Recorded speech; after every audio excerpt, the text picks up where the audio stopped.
bienvenidos a una nueva entrevista de Nicole Rodríguez. Hoy no se pierdan este programa, un programa muy especial, porque pudimos llegar a Luis Peláez, quien está en Ginebra, ya está en pantalla, pero está en Ginebra. Él pertenece a la organización UN Watch, que en español significa observación de la Organización de las Naciones Unidas, y él es el enlace de la UN Watch en Suiza.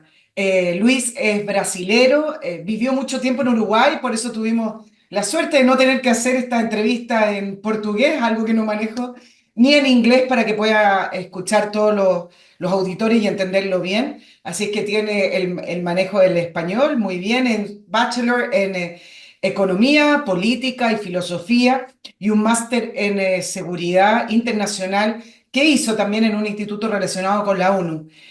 También vivió en Estados Unidos, bueno, ciudadano del mundo, digamos así, con Luis. Luis, bienvenidos, digo, a un UN Watch, a la entrevista de Nicole Rodríguez y bienvenido también a ti. Muchas gracias por aceptar esta entrevista que me costó un mundo conseguirla, pero aquí estamos. Muchas gracias. Es un placer estar aquí, gracias, Nicole.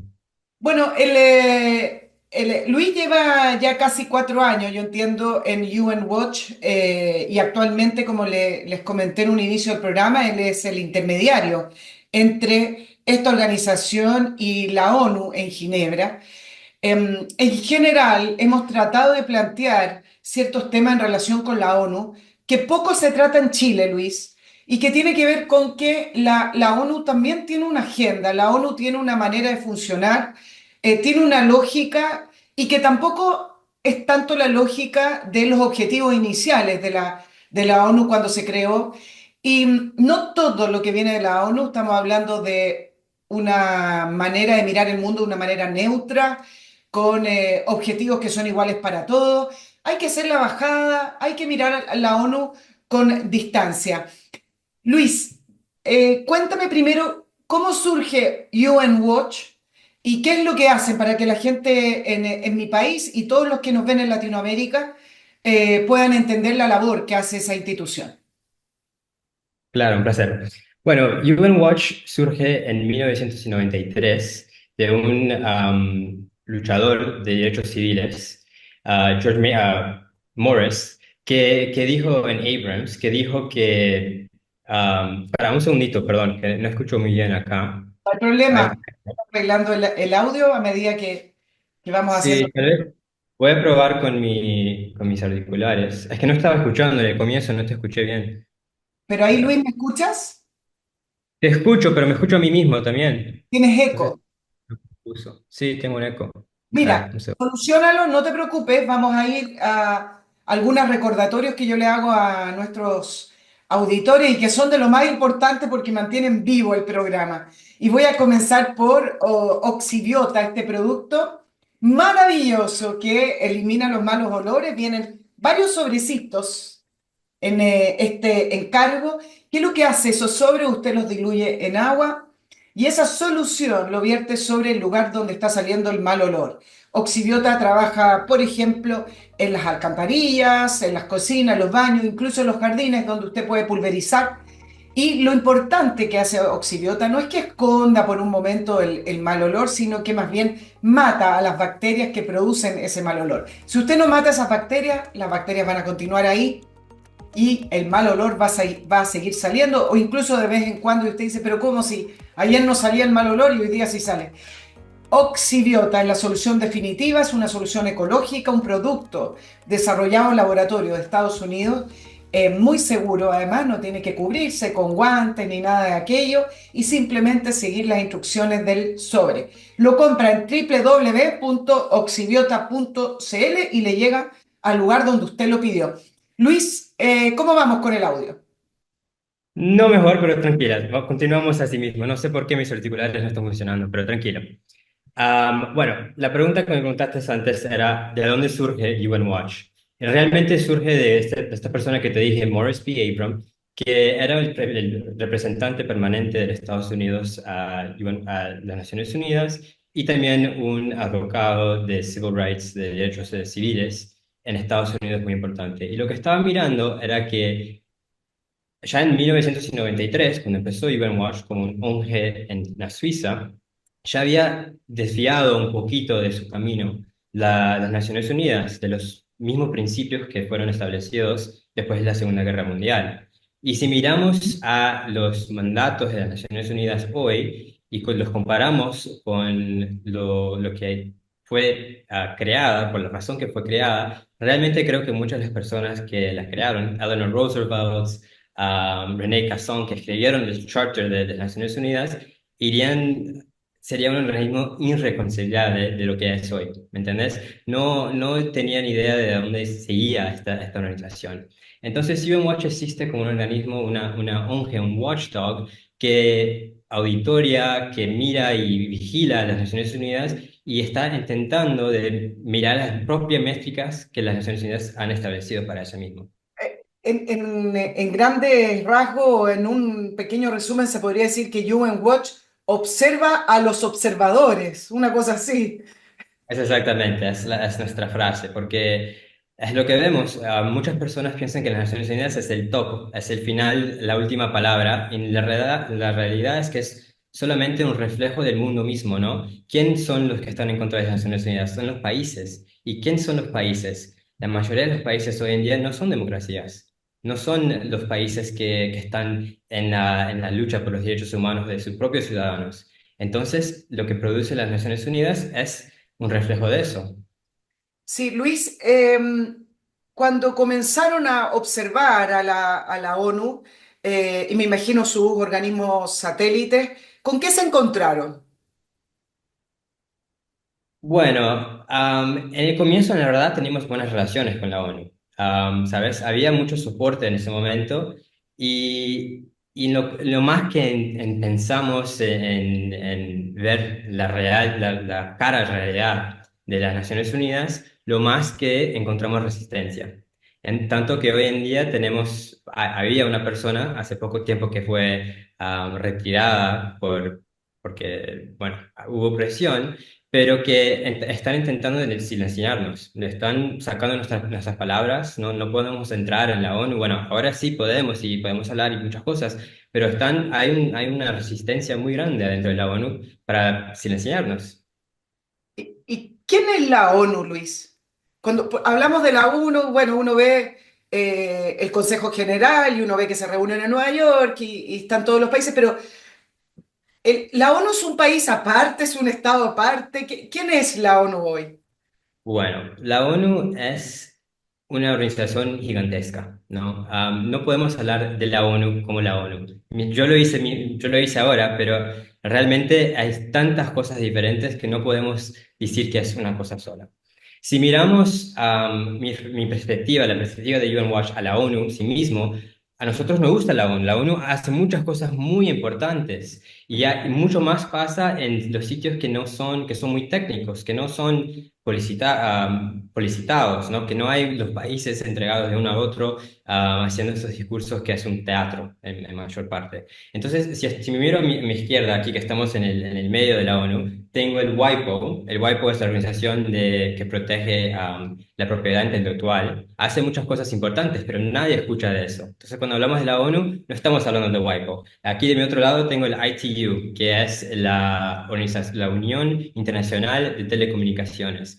Hacen cosas de infraestructuras del mundo en telecomunicaciones. Hacen trabajo importante, pero de nuevo, no es lo que estamos hablando cuando hablamos de la ONU. Realmente, cuando enfocamos en los problemas de la ONU, a donde hay mucho poder, es tres cosas. Es la Asamblea General de Nueva York, es el Consejo de Seguridad de Nueva York también, y el CDH, el Consejo de Derechos Humanos, acá en Ginebra. Hay otras cositas chiquitas, satélites, que, bueno, también hay problemas y hacen parte de ese sistema, pero en general esas tres cosas es lo que hablamos la persona normal cuando habla sobre la ONU. Claro, pero finalmente uno dice, tiene mucho poder. ¿Son muchas personas con mucho poder o hay un gran grupo de mucho poder que maneja la ONU? ¿O un gran país? Bueno, siempre sabemos que Estados Unidos es uno de los grandes donantes, pero no se podría hablar de el gran dominador de la ONU, son muchos dominadores. Correcto. Bueno, la ONU es un sistema imperfecto, ¿no? Es un balance muy delicado entre muchas personas. La expectación es que es una organización supranacional, que puede imposar los poderes y los derechos humanos en otros países, pero eso no es la realidad. La realidad es que solo el Consejo de Seguridad tiene ese poder de hacer un que se llama un binding resolution y que pueden hacer un cambio así con fuerza, pero en realidad lo que pasa es una organización intergubernamental. Gubernamental. Exacto, mi español a veces me falta un poquito. Y lo que pasa ahí es que los países propios son los que tienen los poderes. Y mismo en el Charter, en la Carta de la ONU, dicen que los países son el poder supremo de la ONU, que ellos tienen el respeto de soberanía, que son los que controlan. Y bueno, tenés el Antonio Guterres, tenés personas importantes en la ONU, pero de los dos lados siempre los critican, ¿no? Dicen que, un lado dice que no está haciendo suficiente, el otro lado también dice que no está haciendo suficiente, y le entiendo que no tienen tanto poder más fuera de la red, de la retórica, de hablar, pero eso sí tiene un poder muy grande también. Entonces, lo que pasa acá en el Consejo de Derechos Humanos es un teatro, sí, hay reportes que se hacen, hay comisiones de hechos y cosas así, que no tienen un poder de la ley, pero sí tienen un impacto. Es un poquito más difuso que eso el impacto, pero sí tienen, y podemos hablar un poquito más de eso después. Pero si me decís de un grupo que controla la ONU, son los países, y sí, los países hay ciertas alliances, hay ciertos grupos, el grupo árabe, hay el grupo, el African Union, hay el Estados Unidos como un grupo, y bueno, hay un juego que se dice entre ellos, ¿no? Pero no iría a decir que hay un grupo que domina, que muchas personas piensan que la ONU es un cabal internacional que controla el mundo y no es así. Claro, seguramente a través de ciertas agendas van dominando distintos grupos de intereses según sus propias agendas. No es una cosa global. Me imagino que con eso o algo así se han encontrado en sus investigaciones. Seguro, bueno, como te digo, muchas personas hablan que en la ONU, y es de verdad, mismo el Antonio Guterres dice que ese es un problema, que hay un disfuncionamiento muy grande, es un desastre la operación de la ONU, y en realidad es que la ONU es un reflejo del mundo. El mundo hoy en día está en un poquito no digo que no hay precedentes, porque la ONU ha hecho muchas cosas importantes, tenemos menos muertes de guerras en los últimos 75 años de que antes de la ONU, eso es claro, pero hay muchas diferencias, hay mucho conflicto y mucho gridlock, se dice en inglés, ¿no? Que no estamos trancados en muchas partes y no hay soluciones fáciles para eso. Claro, Luis. Ahora, tú me dices que se forma en el 93, producto de cómo fueron observando que la ONU se alejó de sus principios y de sus objetivos originales. ¿En, qué en qué se convirtió la ONU hoy? Ustedes tienen distintas investigaciones, yo te voy a preguntar porque yo sé que tú estás a cargo de unas investigaciones muy importantes, pero si tuvieras que definirlo en base al rol que hace la UN Watch, ¿en qué se convirtió la ONU hoy? Bueno, de nuevo, no quiero simplificar nada porque es una organización tan grande que hay cosas buenas que hacen, pero si miramos al Consejo de Derechos Humanos, por ejemplo, ellos tienen un sistema que se llama el UPR. Cada 5 años los países van ahí y tienen que hacer, todos los países de la ONU tienen que hacer un review de sus derechos humanos. Y lo que vemos es que la ONU se tornó en un echo chamber, donde todos los países Cámara de autocráticos ahora todos los países autocráticos lo usan para legitimar, decir que ellos hacen todo bien. Y bueno, y después salen en sus propios países y dicen, la ONU dijo que nosotros hacemos todo bien, porque mira, China y Arabia Saudita y todos estos países hicieron un reporte que es sancionado por la ONU que dice que estamos bien. Entonces, realmente el peligro muy grande y lo que hay para preocuparse es que la ONU se está tornando en un sistema para las autocracias, legitimizarse.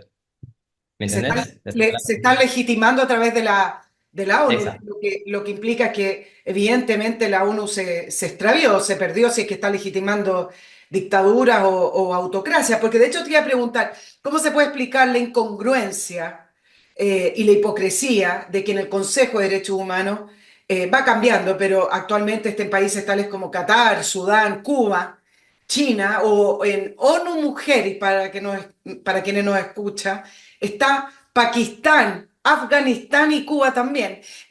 ¿Cómo se explica esa incongruencia? ¿Cómo se explica que la ONU lo permita finalmente?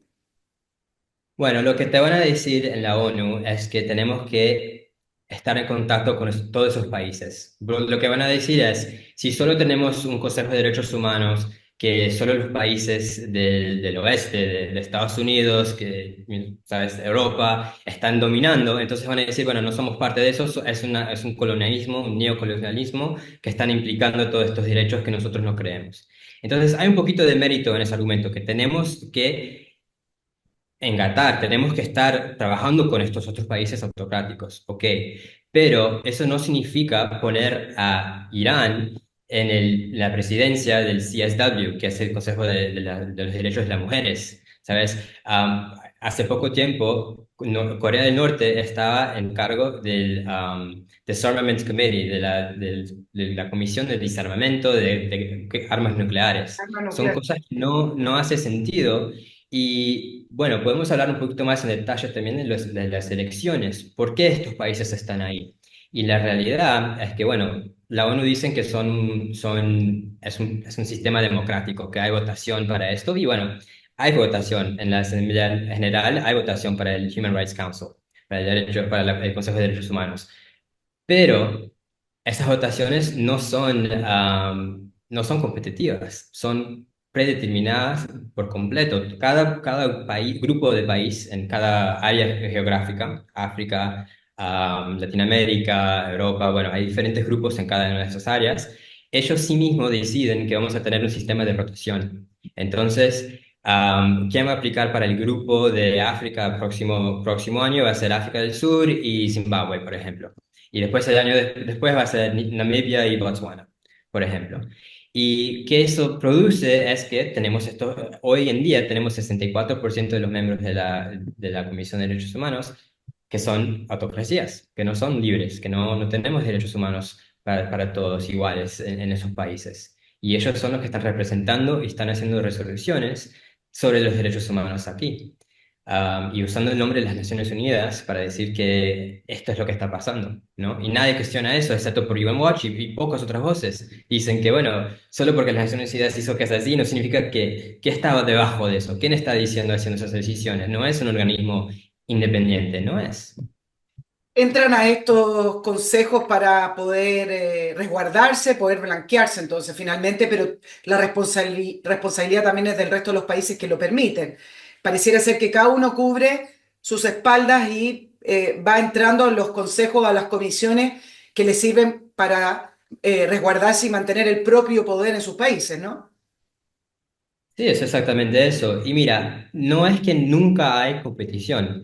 Hubo unas elecciones hace 2 meses para el Consejo de Derechos Humanos y bueno, Qatar y Arabia Saudita estaban en el mismo grupo y había una competición. No era grande porque había 5 otros países que también hay 5 plazas para ese grupo y bueno, fueron 6 que aplicaron para hacerlo. Entonces hubo una competición y en el final Qatar ganó, pero no significa que atrás de las puertas no están trabajando juntos con muchas cosas. Hicieron en el fin de día, tenemos muy iguales en muchas de nuestras cosas, mismo que Qatar y Arabia Saudita no son amigos, pero no es el fin del mundo porque hay ese plazo. Sabían que uno de ellos iba a ganar, ¿entendés? Claro, Luis, ahora, ¿de qué sirve entonces tener un Consejo de Derechos Humanos con países como Cuba o China, o en el caso de ONU Mujeres, tener a Afganistán y a Pakistán? ¿De qué sirve finalmente?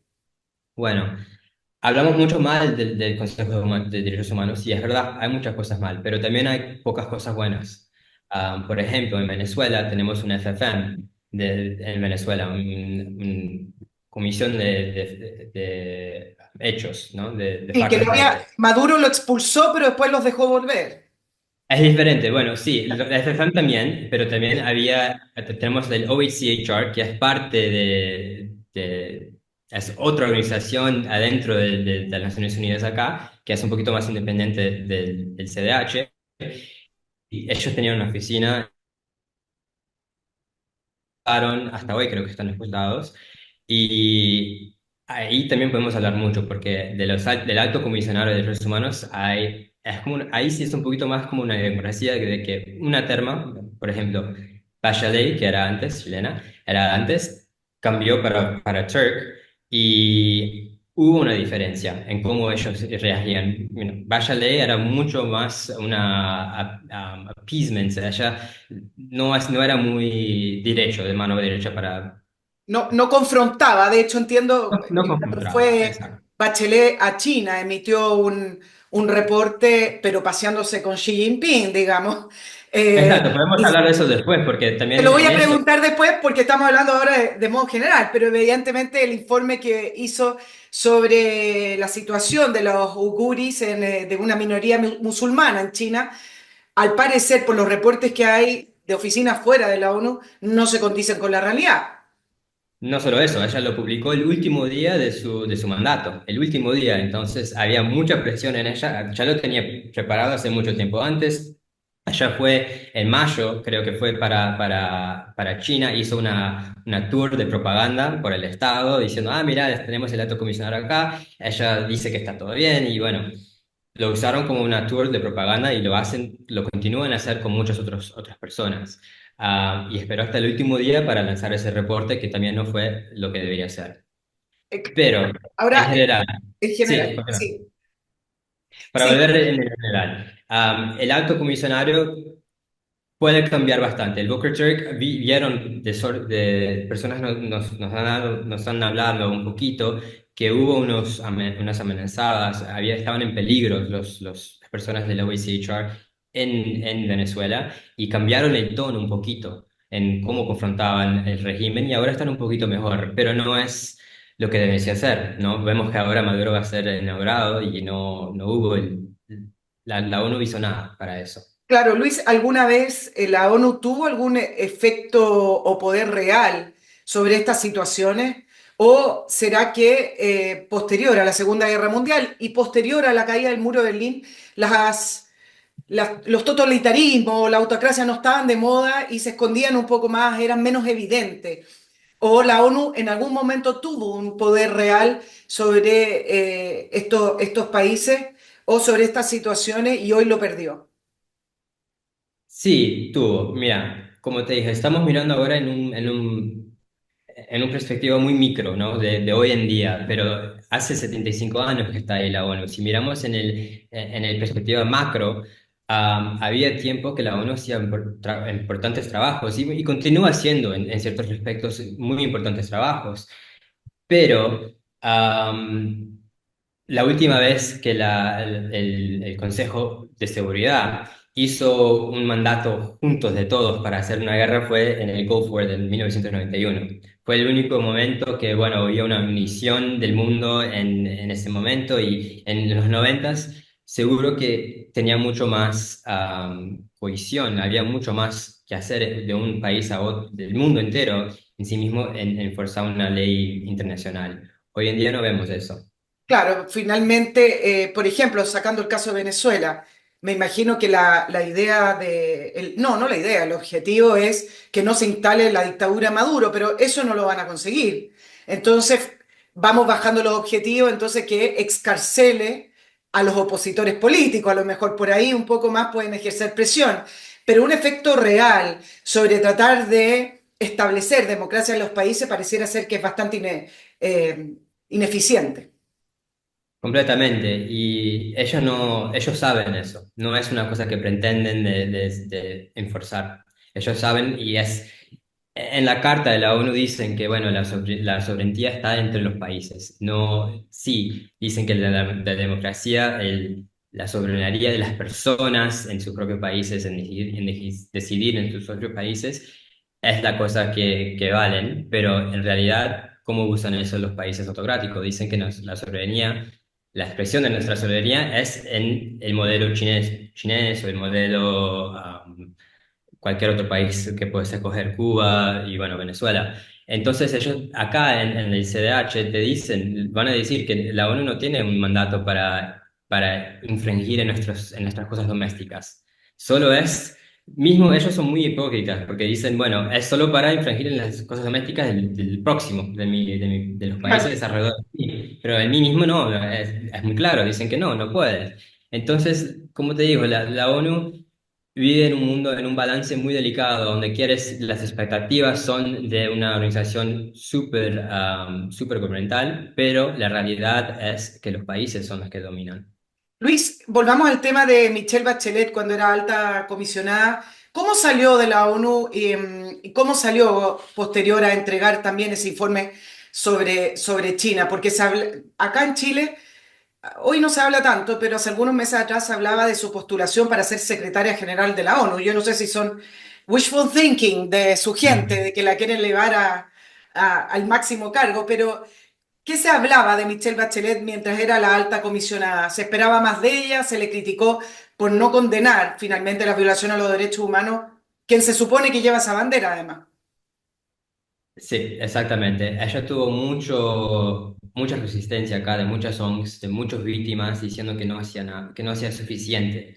Algo hacía, era, bueno, no es, ya hubo peor, pero no significaba que lo que estaba haciendo era suficiente. Y China es solo un caso. En Venezuela, las personas en que hablamos, que trabajan con nosotros en eso también, era el mismo modus operandi, que dice que es para trabajar con los países sabes, con el régimen para hacer una cosa mejor en el final que nunca en el final pasó. Entonces, ese sistema, ese pensamiento de appeasement en inglés, no lo vemos hoy en día más y más que no está funcionando, no es... entonces, nosotros hicimos un reporte, bien cuando salió, también hablando sobre los discursos que hizo de voluntad, porque ya hablamos un poquito de la CDH es dominada por estos grupos, bueno, por más que 50% de grupos de países autocráticos, entonces muchos de lo que producen los mandatos ya tienen un bias muy grande, ya tienen un foco en ciertos países, ¿no? Ahora, como alto funcionario o alta comisionada, tenía una opción también de hacer discursos de su propia voluntad. ¿Y qué ella escogió para hacer, para arreglar un poquito el récord, para decir, ok, el CDH todos los países autocráticos me están hablando, me están diciendo para hablar sobre los mismos países del oeste, ¿no? Tal vez yo voy a usar mi propio poder para también hablar sobre ellos. Y al final no es lo que pasó. Tenemos un reporte que pueden encontrarlo en nuestro website, evenwatch.org, que habla sobre creo que había como más que la mitad de sus statements era sobre un país, Israel. Y la otra mitad era sobre países, menos que la mitad era sobre países autocráticos, pero ninguno de ellos eran como, China había como dos, por ejemplo, hizo dos discursos sobre China y 50 o 60 sobre Israel.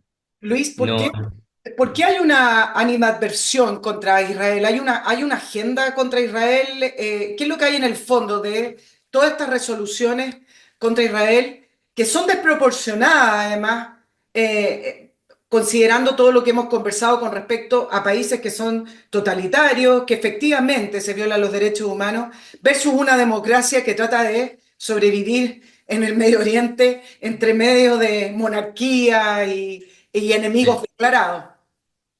Sí, bueno, mira, Israel, ningún país es perfecto. Eso lo te puedo decir ahora. No, no me gusta alguien dice que, bueno, es pro-Israel o anti-Israel. Es muy complicado para ver la diferencia entre todos los países. Si no voy a decir que la ONU no tiene cosas que hacer, pero si vemos la palabra que usaste, disproporcional, no es ni la palabra correcta, porque es una percepción que en el final hace que, bueno, la ONU tiene solo pocos recursos y ellos siempre hablan que no tienen suficientes recursos para hacer muchas cosas.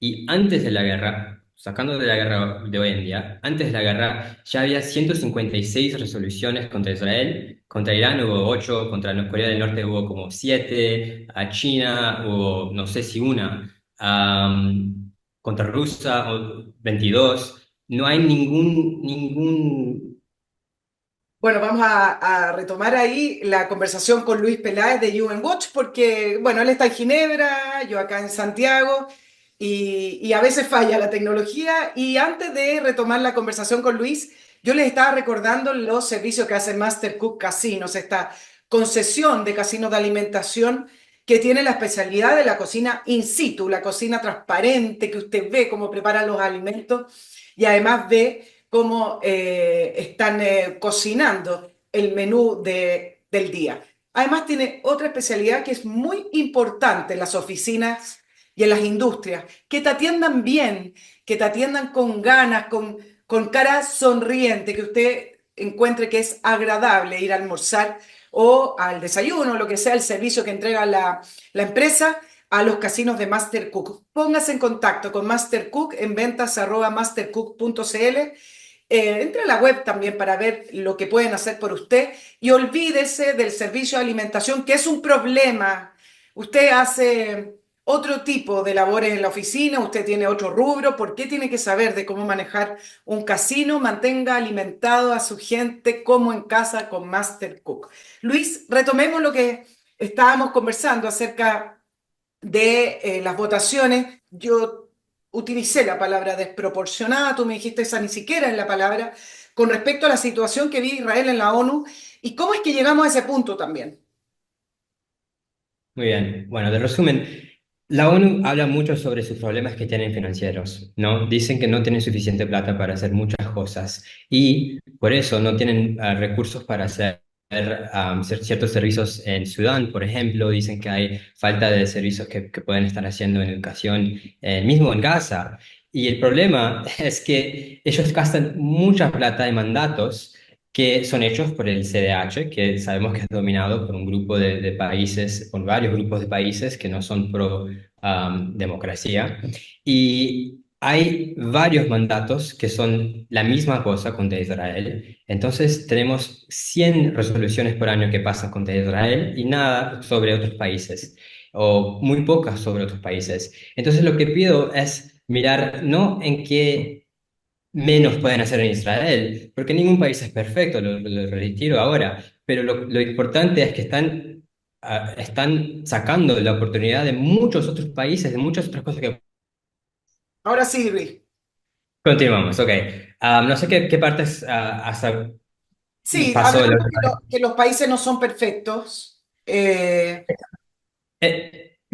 Mi punto es para decir que en escoger, enfocar solamente en Israel como una obsesión, que es lo que pasa, hay una obsesión en enfocar y solo atacar a Israel. Lo que estamos haciendo es, lo que la ONU está haciendo es escoger en no seleccionar a otros países que también son terribles en derechos humanos, o muy peores en derechos humanos, se fuese sobre la mujer, sobre, mira, por ejemplo. En 2022 hubo una guerra en Tigray, en Etiopía, entre Eritrea y Etiopía. Casi nadie habla sobre eso, lo que pasó ahí. Se murió entre 300.000 y 600.000 personas. Si eres una persona que no está siguiendo eso acá de Ginebra, la mayoría de las personas en el mundo no saben, no tienen idea. Entonces, lo que está pasando es y lo usan como una ventaja en países autocráticos, es un foco completamente en un país y lo usan como un cover, como una cobertura para lo que pasa en sus propios países. Y bueno, podemos agarrar ejemplos después de ejemplo de personas que son electas para la ONU para hacer exactamente eso. Francesca Albanese ahora es una persona que fue electa por la ONU, por el CDH, para ser la rapporteur especial, la relatora especial de derechos humanos en Palestina. Es una persona extremadamente vocal, antisemética, que habla cosas que sabe, el mismo en la ONU, el Guterres y todos la condenan. Y bueno, pero lo que está haciendo es es saca el scope, saca la Saca el atención, foco. el fuego, la atención de otros países y le ayuda a eso a esos países. Y es una estrategia muy insidious, ¿sabes? Muy, no solo peligrosa, pero con malicious, en inglés se dice la palabra. Ahora, la ONU lo permite, es decir, no hay nadie que ponga un stop, que diga, bueno, esto no puede ser. Entonces, nos vamos al otro tema. Una cosa es mantener las dictaduras, los totalitarismos, las autocracias, y entramos al tema del dinero, Luis. Es decir, aquí también se maneja mucho dinero y están poniendo dinero en la ONU para poder manejar la agenda, ¿no? Sí. En el fin de día, ¿quién está pagando por la ONU? Eres tú, eres yo, somos nosotros, en todos nuestros países con nuestra plata. Pero claro, hay países que pagan más y pagan para cosas específicas. Hay otra persona que tengo que hablar que es importante en la ONU, y es exactamente el mismo playbook, la misma lógica. Se llama Lina Duhan. Ella es la reportora especial en sanctions, en Sanciones. sanciones. Ellos le usan el término acá, sistemas coercivos universales. Y bueno, lo que ella paga para hacer, es decir, bueno, las sanciones que estamos haciendo contra China o contra Venezuela es la causa real de los problemas de China y Venezuela. Es decir, no es que estamos aplicando sanciones porque hay abusos de derechos humanos en sus países y tenemos que forzarlos a hacer una cosa diferente, o por lo menos decir, no vamos a hacer negocios con ustedes porque, bueno, es corrupto o estamos reforzando esos abusos. Lo que ella paga para hacer es decir, no, en facto, Estados Unidos, tú eres el que está abusando de los derechos humanos en Venezuela. Y para decir los financiamientos, bueno, ¿quién le paga a Alina Duhan? Los reporteros especiales como Abonés y como Alina Duhan son pagos, son independientes, ¿no? En realidad no son pagos, no tienen un salario de la ONU, tienen un mínimo para hacer, para viajar y cosas así, pero no es un salario. Pero sí son pagos por países específicos en earmarked funds, se dice, para que va directo bueno, dicen que no es para el bolsillo de esas personas, pero no hay transparencia ninguna para dónde va a ser O ese sea, dinero. déjame entenderlo, Luis. Los relatores de la ONU, los observadores de la ONU, van al lugar del conflicto donde está la situación y son pagados específicamente por algunos otros países que quieren que de ese informe salga un relato específico con los intereses de ese país.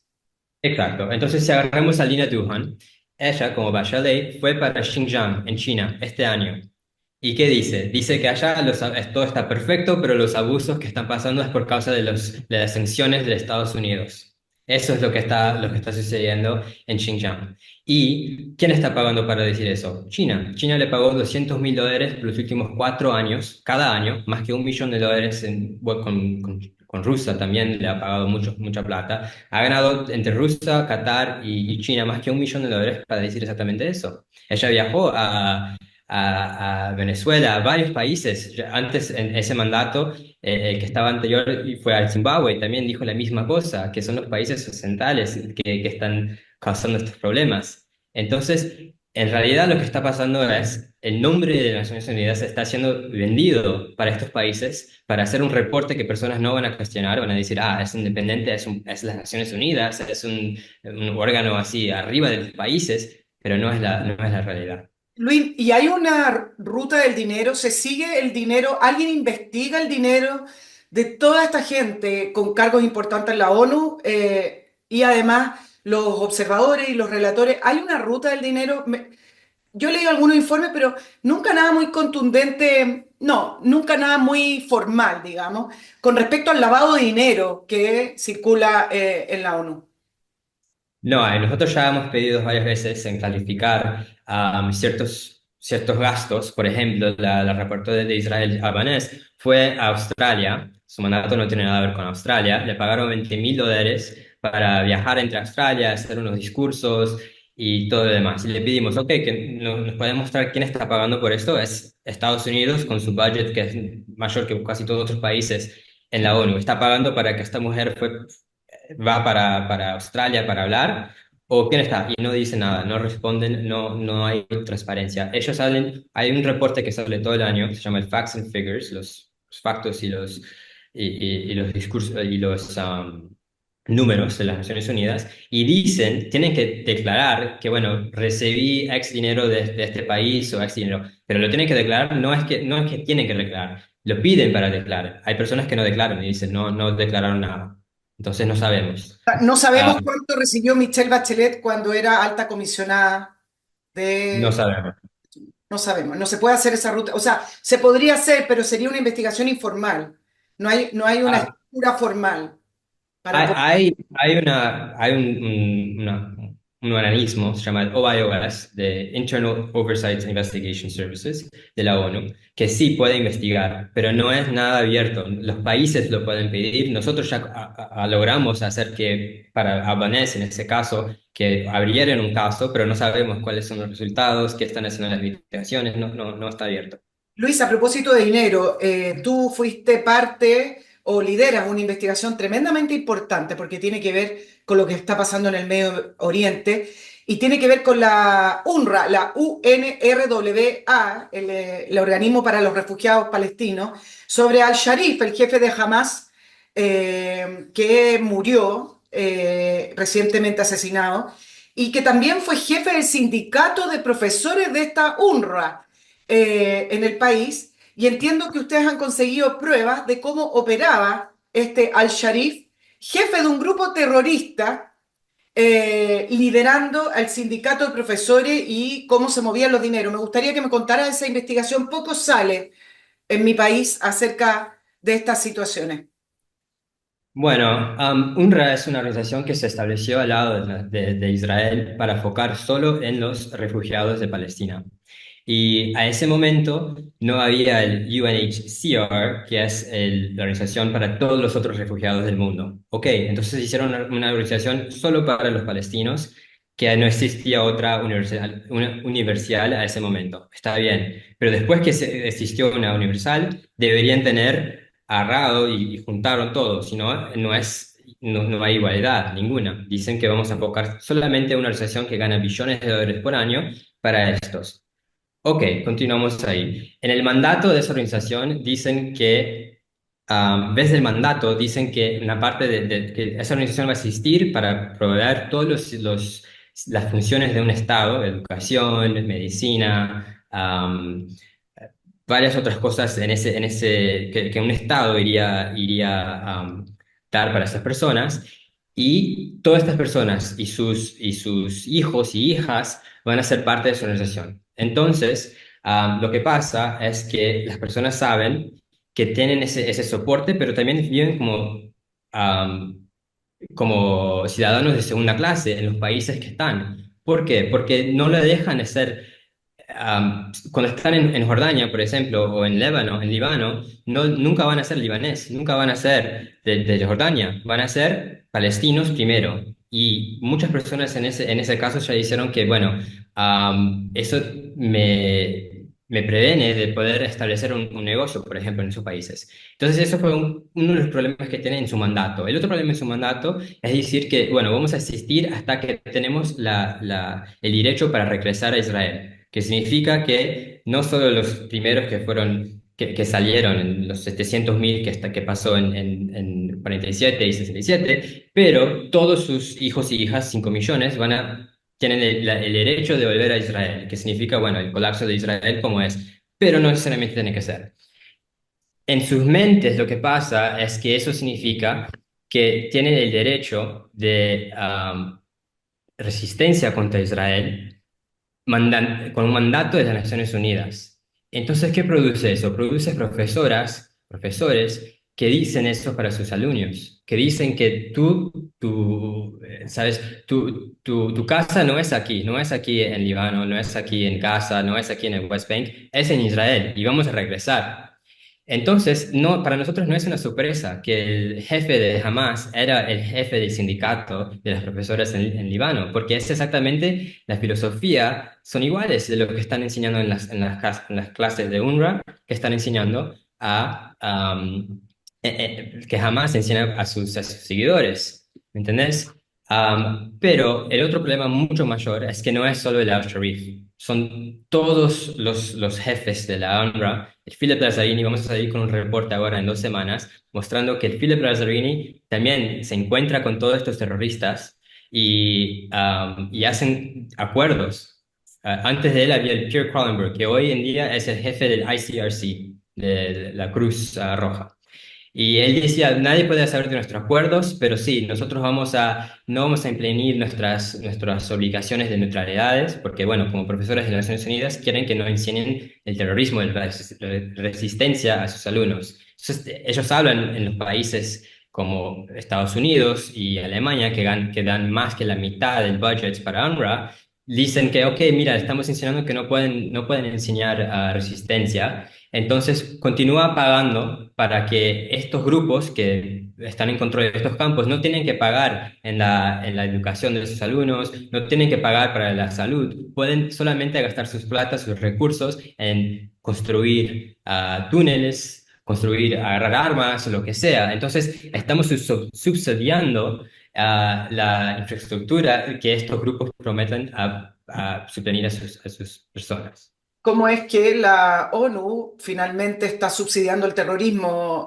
Luis, ¿cómo se llegó a esto? ¿Quién está ingresando dinero y recursos a la UNRWA? Se encontró a Al-Sharif con dinero en efectivo. Debe ser seguramente una persona, cuando lo encontraron muerto, debe ser una persona muy rica además, como son todos los jefes de estos grupos y líderes terroristas. Son personas millonarias que desvían recursos, pero acá además estamos hablando de un financiamiento que proviene de la Organización de las Naciones Unidas. Cómo se explica que no hayan cortado, por lo menos por un tiempo, para hacer auditoría o entender en qué se está gastando ese dinero? Mira, los recursos no son solo de Naciones Unidas, la mayoría de los recursos son dados voluntariamente por los países. ¿Y cuáles son los países? No son sus hermanos árabes que están ahí al lado ricos como Qatar y Arabia Saudita. Quien da 99%, 90% del budget son los países europeos y Estados Unidos. Somos los países que están contra ese enseñamiento de resistencia que estamos subsidiando eso. Entonces, es un punto importante. Pero segundo, si hablamos sobre cuando cortaron, hubo sí que cortaron el budget de UNRWA una vez. Pasó hace poco tiempo. ¿Por qué? Porque descubrieron que el mínimo de, creo que fueron 12 personas, hicieron parte, que eran profesoras o funcionarios de UNRWA, hicieron parte de los ataques terroristas de octubre, del 7 de octubre. Entonces nosotros salimos con un reporte diciendo que no solo eso, habían 3.000 profesoras en casa celebrando todo, diciendo, ok, ¿sabes? ¿Cómo vamos a enseñar este día heroico para nuestros alumnos? Que esto es el resultado de nuestros enseños para ellos. Salimos con esto y bueno, y también salió eso que 12 personas, funcionarios de la UNRWA, hicieron parte de los ataques y cortaron varios países, 24 países cortaron, incluyendo Estados Unidos, mucho de Europa, y el único que continuó a cortar fue Estados Unidos. Nosotros, como UN Watch, no estamos diciendo que no hay una gran necesidad de aid, de Ayuda. ayuda humanitaria en Gaza, es obvio, está destruido, hay mucha ayuda que hacer, pero lo que nosotros estamos diciendo es que hay muchas otras organizaciones que no tienen estos problemas que están ahí para hacer eso. El OMS, el WFP, hay varias organizaciones que hoy en día están haciendo, están ayudando, y en cualquier otro caso, en Sudán, que también hay una guerra que nadie habla, no hay UNRWA, pero están dando ayuda. Entonces, hoy en día el único país que resta que no ha dado dinero de nuevo es Estados Unidos. Hasta marzo de 2025, Biden haciendo una ley para no dar dinero al UNRWA. Y bueno, ahora vemos con el nuevo termo que probablemente no va a regresar. Luis, pero se entiende poco porque incluso antes del 7 de octubre, si cualquier persona que se paseara por Gaza entendería que los recursos no se están gastando en la población. No, no es necesario una gran investigación para ver el estado deplorable en que tenía Hamás a la población de Gaza y a los gazatíes y con la falta de educación, escuelas y etcétera. Y cómo además utilizan los hospitales como guaridas militares. Entonces, no se necesita una gran investigación, tampoco se necesita un 7 de octubre para entender que los recursos que vienen a estas agencias como la UNRWA y otras se desvían a los bolsillos de los terroristas, al bolsillo personal y además a la causa terrorista. ¿Cómo es que ha pasado tantos años y la ONU se sigue prestando para esto? ¿Dónde está ahí el joystick? ¿Quién maneja esto que no se corta el flujo de dinero de esa manera? Bueno, es un problema extremadamente grande. Para mí y para UN Watch lo que vemos es que los países alrededor de Palestina lo que usan los palestinos como un token, en inglés se dice, ¿no? Que usan como una fija que lo pueden poner presión para Estados Unidos, para Israel, para la ONU, para lo que sea, pero no están ahí para invertir y ayudar la vida de las personas ahí que sufren abajo de Hamas, como me dijiste. Las personas están sufriendo hace 75 años y no es por falta de recursos que vienen para ahí, Exacto. pero con razón. Si vemos a Irán, que la cabeza de muchos de los grupos terroristas que existen ahí, o es Hezbollah, o es Hamas y muchos de los varios, ellos sí tienen mucho para ganar porque tienen una guerra regional contra Arabia Saudita, por ejemplo. Y bueno, Israel estaba a punto de hacer normalización con Arabia Saudita. Entonces Irán tiene no quiero decir que dieron el último comando, pero sabemos que Hamas y Hezbollah son partes del comando de IRGC, de Irán, y tiene esa incentiva de continuar a usar esta causa para unir estos países contra Israel y Estados Unidos, y más contra Irán. Quien está ganando en la guerra en muchos casos es Irán, mismo que seguro que van a perder en el futuro, pero en el plazo corto están ganando.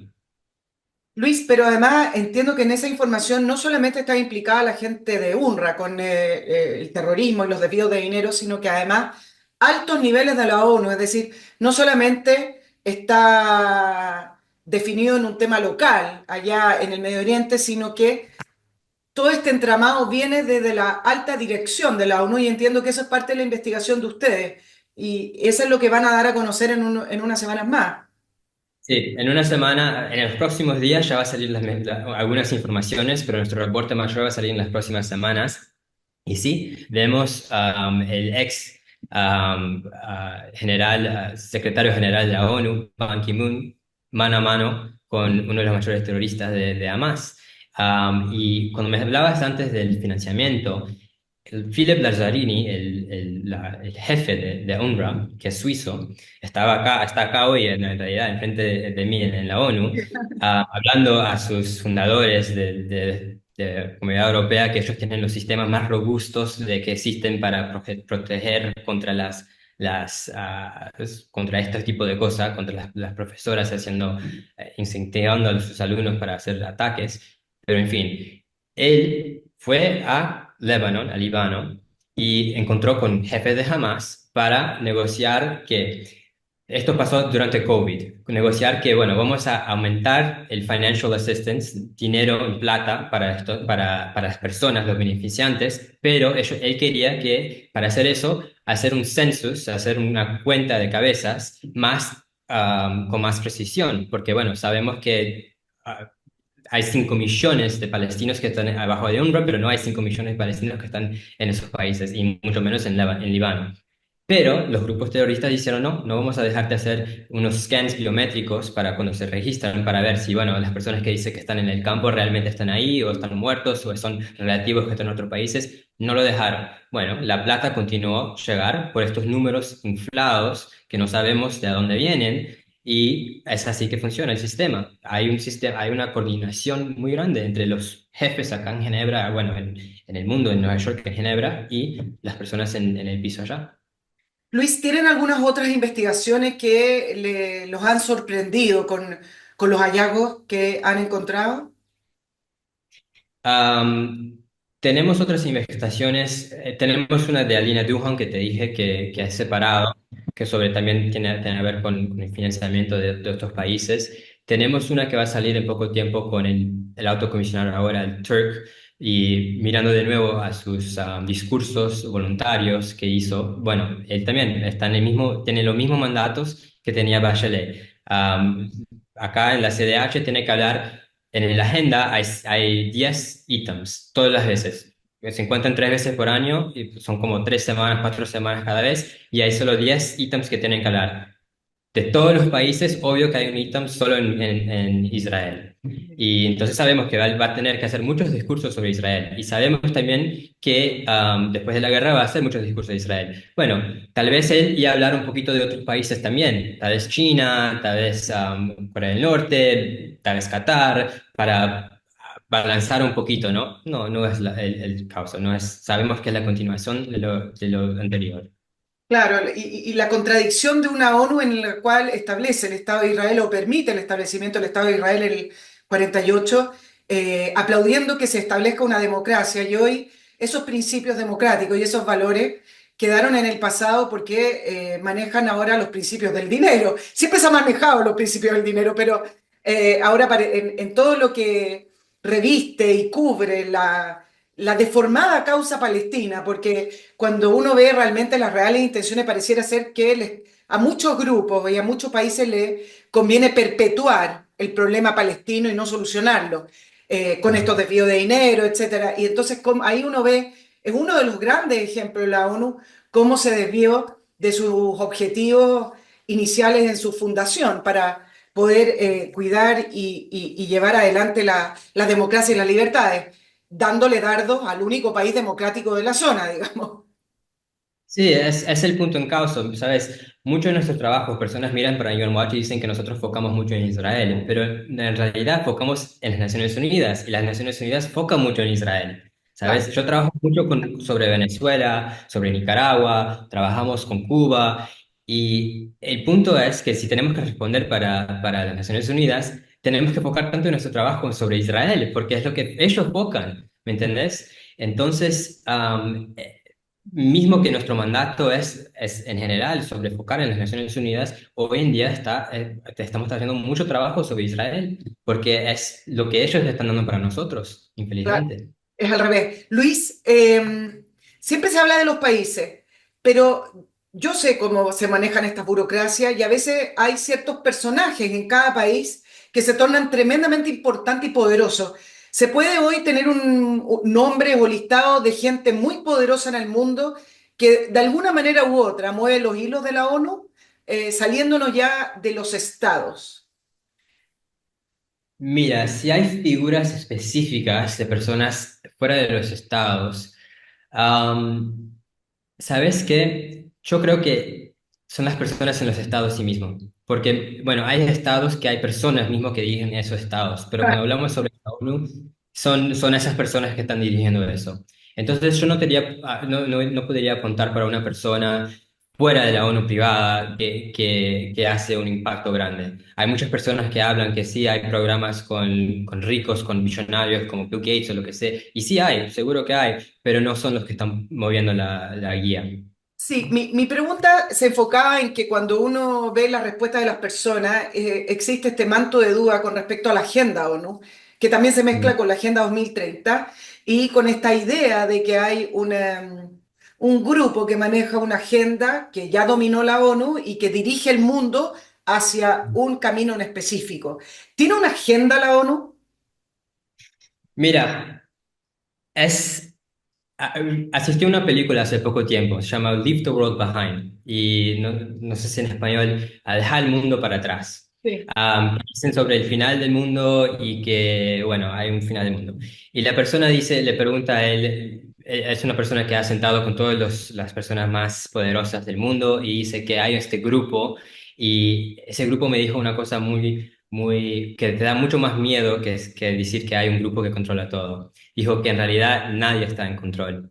Y eso es la realidad que yo veo acá en la ONU, que tal vez tener un grupo que controlaba cosas atrás de la escena sería más confortable de decir que no hay ningún control, en realidad. Hay grupos de países interesados que sí intentan de hacer una estrategia y están siendo efectuosos en haciendo ciertas estrategias, pero hay resistencia del otro lado. Si vemos, ¿sabes?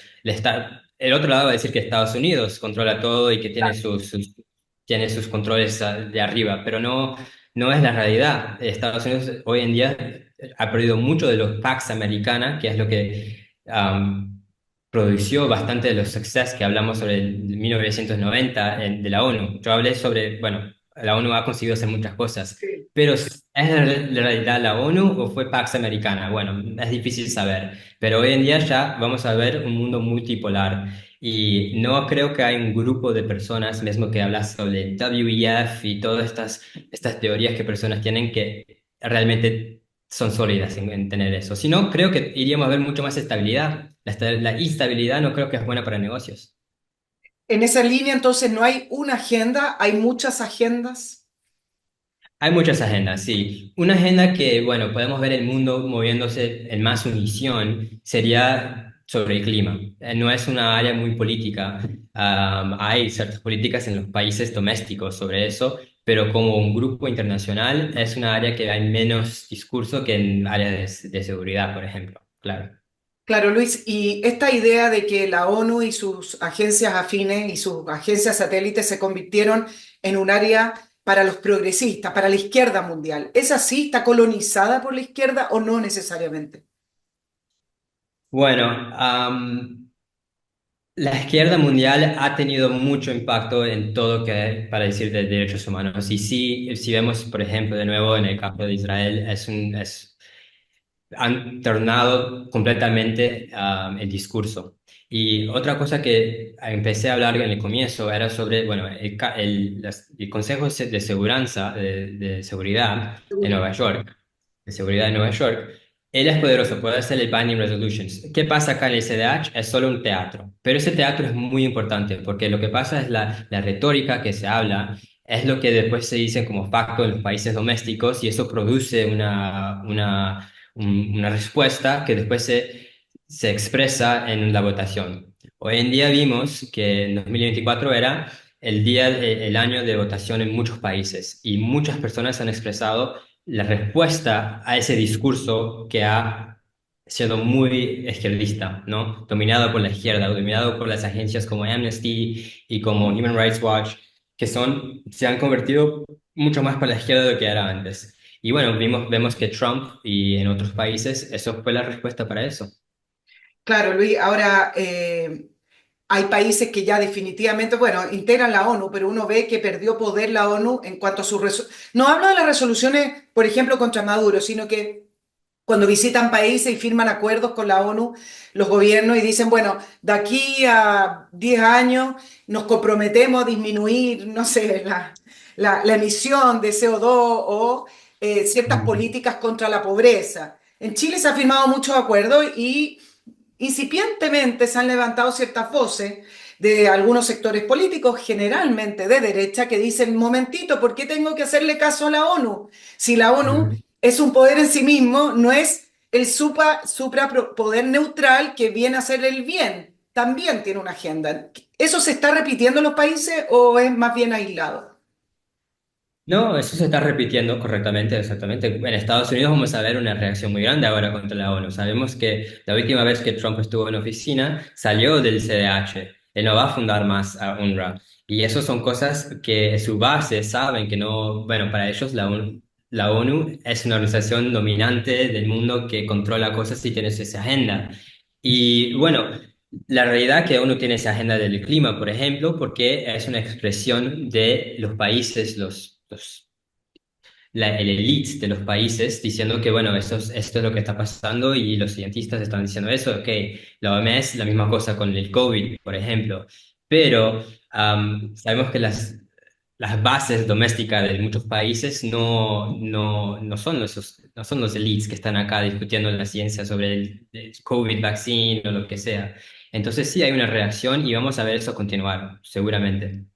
Luis, para ir terminando, ¿qué futuro tiene la ONU? ¿Hacia dónde crees tú que va? Ya uno ve a algunos jefes de Estado, algunos presidentes diciendo que tal como está no tiene ningún futuro y que debe reformarse. ¿Hacia dónde va la ONU y cómo se puede reformar algo que nadie controla? Bueno, la ONU sí mismo sabe que tiene que está en ese predicamento, que sabe que tiene que reformar. Hace 2 meses, en septiembre, hubo una cumbre en Nueva York para eso, para reformar la ONU y que no llegó a muchas diferencias. Era la cumbre para el futuro que hizo Guterres diciendo que, bueno, no estamos en un momento que la ONU no está haciendo ninguna diferencia. En el Consejo de Seguridad tenemos el veto de los países, no pasa nada, entonces, ¿qué vamos a hacer? Y la realidad que yo creo es que la ONU tiene una opción.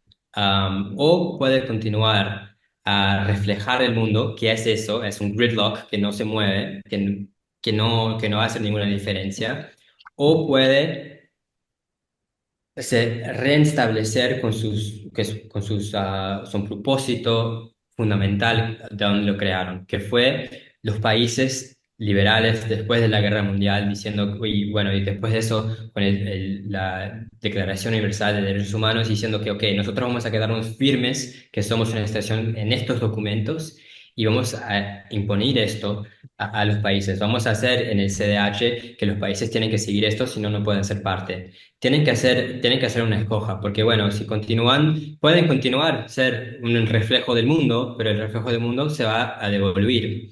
Y hay una lección para aprender también del League of Nations, que vino el antecedente de las Naciones Unidas.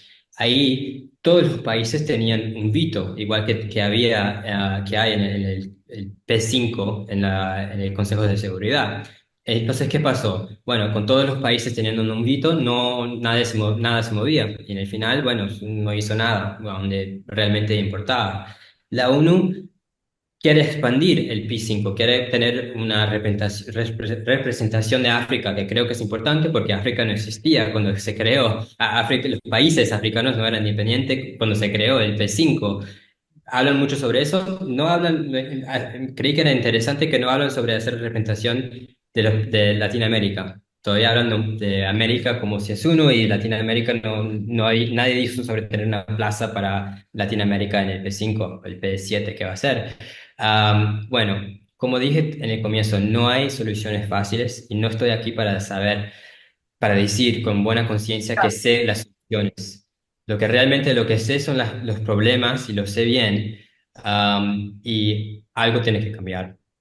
Luis, ¿ustedes reciben amenazas? ¿Les cierran puertas en otros países? En la labor de UN Watch, ¿los miran con desconfianza? Pero es claro, sabes, yo viví en China un tiempo, estudié en China hace unos 3 4 años y no creo que nunca puedo regresar. Creo que en China, por ejemplo, ya traemos personas para hablar sobre casos de China aquí en la ONU mismo y ellos son intimidados. No es que solo miran o hablan, sacan fotos de nuestras pantallas, se sientan atrás de nosotros para sacar fotos de nuestras pantallas y ver con quién estamos hablando. Yo traje a Evgenia Karamursa, la esposa de Vladimir Karamursa, una importante figura en Rusia que estaba preso hasta hace poco. Y cuando estábamos allá hablando sobre los derechos humanos en Rusia, ella estaba hablando sobre su marido, uno de los diputados de Rusia vino y sacó fotos de nosotros y le pedí a la ONU ok, porque hay una regla que no se puede sacar fotos de las personas ahí adentro. Entonces, le dije, por favor, como hacen con nosotros todo el tiempo, por favor, dile para no sacar fotos. Y la ONU, claro que como es, dijo, ok, entonces ustedes dos siéntense acá en este cuarto y tú tenés que decirle para que no saque fotos. Y yo como, ¿qué? ¿Me estás diciendo que yo tengo que estar delante de la persona, ¿sabes? De un diputado de Rusia para hacer esto? Y el diputado de Rusia me dijo, ¿qué me dices? Sabemos exactamente quién ustedes son. Si queríamos hacer daño, se lo vamos a hacer. Entonces, ¿sabes? Sabemos que tenemos targets, tenemos un target en nuestras cuestas, pero no nos saca de determinación de lo que tenemos que hacer. Mucho en juego, Luis, mucho poder, mucho dinero dando vueltas y ustedes deambulan y observan e investigan en ese ambiente. Evidentemente tenía que más o menos ser así, solo que se esperaba un poco más de la ONU. Luis Peláez desde Ginebra, el enlace de UN Watch en ese país, en Suiza brasileño. Menos mal que encontramos a alguien que hablaba español que me costó mucho tiempo. Luis, tú no sabes cuánto te agradezco esta entrevista y que UN Watch haya estado en la entrevista de Nicole Rodríguez. Fue un placer, muchas gracias, Nicole. Espero tenerte en una próxima oportunidad y les recuerdo que nos sigan apoyando a través de Patreon, la manera que tenemos de subsistir y de seguir vivo con el programa, así como nuestros dos auspiciadores y el mail del programa, Nicole, periodistachile@gmail.com. Nos vemos la próxima semana, Luis. Que tengas una buena tarde, ya se está atardeciendo allá en Ginebra. Que tengas una buena tarde y muchas gracias. Un placer, muchas gracias. Chao, chao. Chao.